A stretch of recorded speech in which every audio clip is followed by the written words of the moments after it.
Did Gail Wright really tell you that? Yes. Justice Alito said he didn't tell her. She said she didn't tell him, but you're sure she told you? Absolutely. Now, you wrote a book a couple years ago, is that right? 2018, you Yes. wrote a book?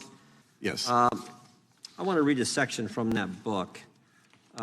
It's a section where you relate you and your family attended oral arguments at the court. You were there in the courtroom, and that directly involved your brother Paul, also a reverend. And I just want to read this section. You said, with the single rap of the gavel, Chief Justice William Rehnquist announced, "We'll hear argument first this morning in number 95-1065, Reverend Paul Schenck and Dwight Saunders versus Pro-Choice Network of Western New York." Paul and I winked at each other, knowing we had made history with that reverend in his name. It had been a minor victory when we persuaded the court that reverend should remain before Paul's name, even though we had been told repeatedly that legal briefs never included such titles. You thought it was important that, obviously based on what you said, you thought it was important that the title Reverend be in front of Paul's name, is that right? Correct. And why was that? Because we saw it as a religious liberty matter, and that would make it clear that it fit in that category. Did Chief Justice Rehnquist really say that, the way I just read it from your book? I can't say that I remember that. Well, you're pretty darn clearly. specific here. You got the number, case number 95-1065. Very next word says Reverend Paul Schenck. You made it a big deal. Thought it's the first time it's ever happened. I'm just asking, did it really happen?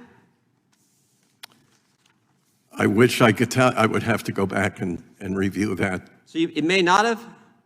Possibly not. Why do you say possibly not? You were emphatic in your book.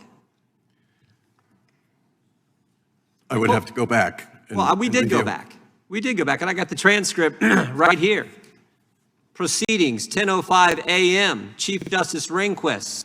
We'll hear argument first this morning in number 95-1065, Paul Schenck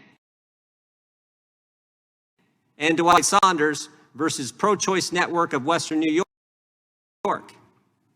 Did you hear it? I did. Was there a word missing? Title Reverend. Yeah, wasn't in there. In your book, you said it was a big deal, so much so that you winked at your brother. Did you wink at your brother? Yes. What'd you wink for if it wasn't in the title? Well, it was our case.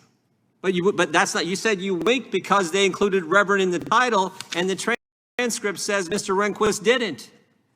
Perhaps not. Perhaps? Court reporter get it wrong? Did he say it, the court reporter get it wrong? Well, then.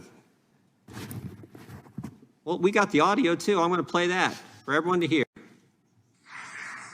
We'll hear argument first this morning, number 95-1065, Paul Schenck and Dwight Saunders versus Pro-Choice Network of Western New York. Reverend, did you hear that? I did. Is there a word missing that's different from what you put in your book? A title, yes. What was that title? Reverend. Reverend was not there. Right? Did you wink at your brother?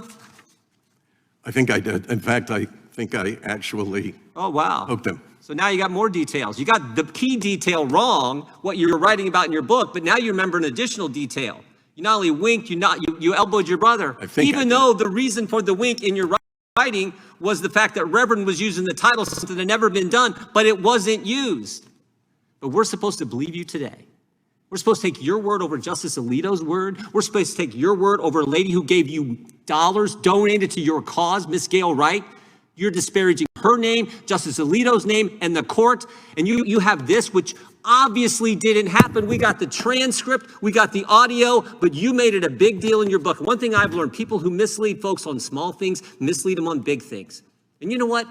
You can lie in a book, it's not a crime. You can lie to the New York Times, that's not a crime. But when you come in front of Congress and you say things that are not true, you're not allowed to do that. You're not supposed to do that. And we have seen it. You're not supposed to do that. I yield back.